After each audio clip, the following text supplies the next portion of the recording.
Esto hacía decir, por ejemplo, a algunos periódicos franceses: su futuro es tan grande, referido a la Argentina, su prosperidad creciente, su situación excepcional, comparable a la de los Estados Unidos del Norte.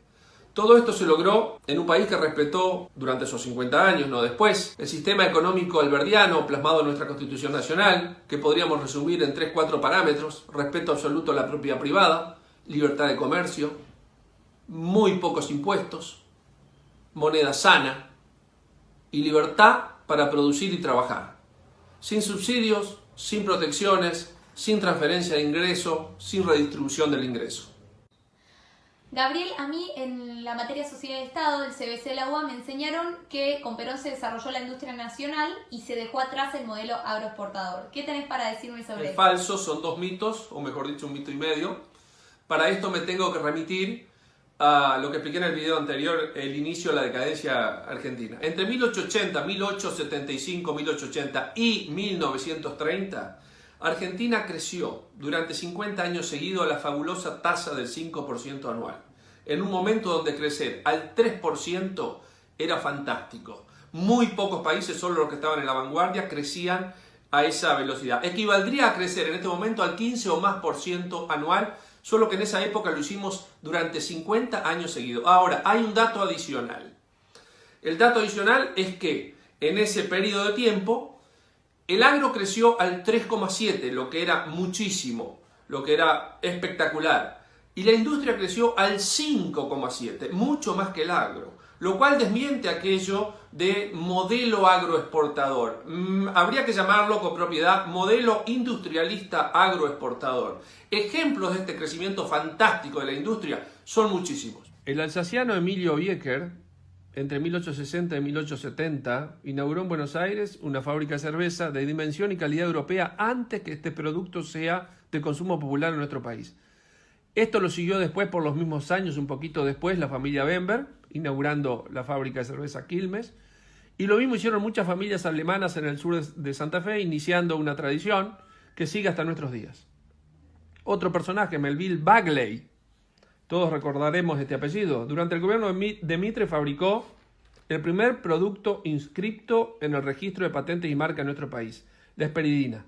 Y más tarde incursionó en la industria alimenticia gracias a una eliminación de impuestos para importar máquinas para hacer galletitas. Su primera galletita fue Lola, que tuvo mucho éxito y además era usada en hospitales y sanatorios. Cuando alguien palmaba, los enfermeros solían decir: este no quiere más Lola, y de ahí quedó la frase. Otras galletitas de esta empresa: Mellizas, Rumba, Amor, Criollitas, Rex, Traviata, en fin, muchísimas. La familia Noel, en el año 45, arrancó con el sol, era época de rosas, y a su empresa de dulces, chocolates, etc. iba a comprar Manuelita Rosas, pero en el 65 esta empresa se transformó en la empresa Noel, primera fábrica argentina de dulces y chocolate de dimensiones. Estuvo vigente durante un siglo y medio con mucho éxito y fue líder en Latinoamérica. En 1883, Tiburcio Venegas fundó la bodega El Trapiche. Ya el vino se fabricaba hacía mucho tiempo, pero esta bodega fue un salto cualitativo, convirtiéndose en una de las personalidades más importantes en la vitivinicultura argentina, junto con dos personas: Agoston Arasti de California y Silvestre Ochagavía en Chile. Desde 1853, fecha de nuestra Constitución Nacional, los nuevos emprendimientos industriales vinculados directamente a la producción rural, como frigoríficos, industria bodeguera, azucarera y lechera. Me voy a referir a una sola, la industria lechera. Las pequeñas industrias elaboradoras y comercializadoras de productos derivados de la leche prosperaban imparables. Un ejemplo: 1855 aparece Mañasco Hermanos.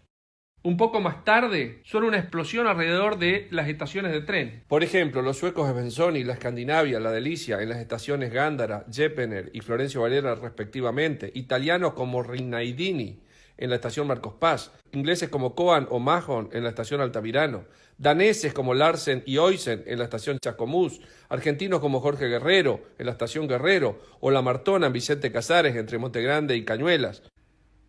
En 1884, de la unión de un belga, Ernesto Bunge, y su cuñado Jorge Born, surge Bunge y Born, para dedicarse a la comercialización de cereales, un trading internacional. Ya no estamos solamente en la producción, sino la comercialización a escala mundial. En 1899, la misma empresa adquiere un taller de hojalatería y empieza a fabricar envases en Tenera, que tengo entendido sigue hasta el día de hoy. Fue una líder continental en producción de envases. En 1902, el grupo Bungeborg instala un molino en el dique 3 de Puerto Madero y nace Molinos Río de la Plata, con la gran cantidad de productos de consumo diario, sigue hoy. En 1911 hay una huelga de obreros de la panificación, anarquista. Su gran aporte a la industria fue haberle puesto nombres que trataban despectivamente a las Fuerzas Armadas y al clero a ciertas facturas. Entonces, los cañoncitos, los vigilantes, bola de fraile, suspiro de monja, etc. Bueno, Torcuato Di Tella se cansó de estas huelgas, tenía una panadería e inventó una máquina amasadora de pan. Fue tal su éxito nacional e internacional que tuvo que hacer una industria para fabricar esa máquina amasadora de pan. Se llamó Sección Industrial Amasadoras Mecánicas, SIAM. Empezó fabricando máquinas amasadoras, siguió fabricando heladeras, cocinas, autos, motos, etcétera, etcétera. La empresa SIAM es una metáfora de lo que no debe hacerse. Surgió en un país libre y empezó a decaer en un país con industria protegida. Los hijos de Torcuato Di Tella mordieron el anzuelo. La empresa quebró en 1972 y los hijos se reciclaron como políticos, uno en el gobierno de Menem y otro en el gobierno de los Kirchner. Otros ejemplos. Bartolomé Long inventó en 1875 la desgranadora argentina en Colonia Hessler, Santa Fe. En 1917 aparece la primer cosechadora autopropulsada del mundo. La inventó José Frick en Pigüé. Suele decirse que la primer cosechadora autopropulsada del mundo fue la Rotaña, que en realidad fue creada 10 años después. Es verdad que la Rotaña estuvo mejor protegida por patentes y atrás de esa cosechadora autopropulsada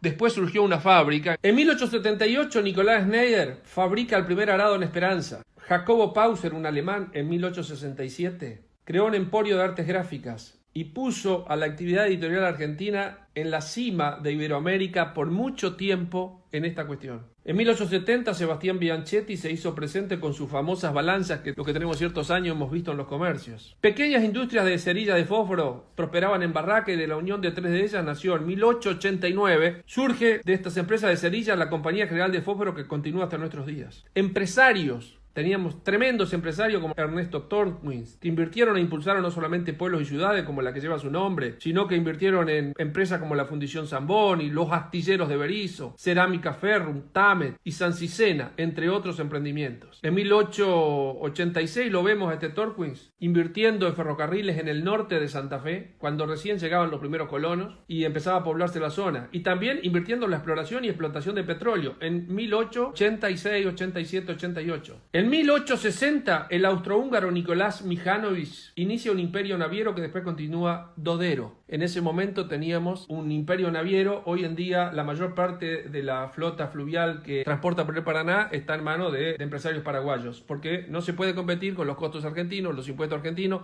y los costos laborales argentinos con nuestros colegas paraguayos. En 1824, para poner el último ejemplo, Steverling funda Algodonera Flandria. Con el tiempo se convierte en una industria floreciente y en su entorno crece una ciudad, Flandria, es cerca de Luján. Como estos ejemplos podríamos seguir al infinito. Este era el país que en 1889, con motivo de los 100 años de la Revolución Francesa, en la Exposición Universal de París, asombraba al mundo. Había dos cosas que todos miraban. Una era la Torre Eiffel y la otra era un pabellón que imitaba un palacio. Era el pabellón argentino, donde se veían por supuesto los productos agrícolas y ganaderos que venían de las míticas pampas, pero también se veían multitud de industrias, como por ejemplo la cámara de conservación en frío de la empresa San Cicena y tantos otros que maravillaban. Esto hacía decir, por ejemplo, a algunos periódicos franceses: su futuro es tan grande, referido a la Argentina, su prosperidad creciente, su situación excepcional, comparable a la de los Estados Unidos del Norte.